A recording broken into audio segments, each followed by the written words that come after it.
بسم اللہ الرحمن الرحیم۔ اسلام نے مسلمان کو زندگی اور زندگی کے لوازمات کا امی بنایا۔ مسلمان ان نعمتوں کا محافظ ہے جو اللہ کریم نے اسے عطا فرمائی۔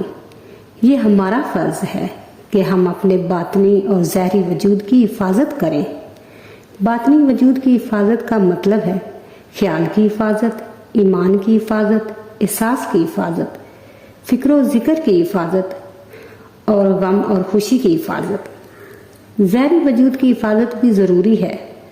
اپنے وجود کی سرحد کا انسان خود ہی محافظ ہے۔ ہمیں احتیاط کرنا چاہیے اور دیکھنا چاہیے کہ کچھ بھی ہمارے وجود میں شامل یا ہمارے وجود سے جدا نہ ہو مگر اللہ کے حکم سے۔ اسی طرح ہم اپنی حفاظت کر کے اسلام کی حفاظت کر سکتے ہیں۔ اصل میں مسلمان کی حفاظت ہی اسلام کی حفاظت ہے۔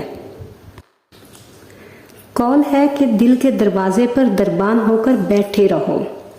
یہ دیکھو تمہارے دل میں کون سی خواہش داخل ہو رہی ہے، کون سا جذبہ ابھر رہا ہے۔ جو خواہشات فانی دنیا سے متعلق ہوں ان کو دل میں نہ آنے دو۔ جو جذبہ غیر اللہ کے لیے ہو اسے دل میں بند رہنے دو۔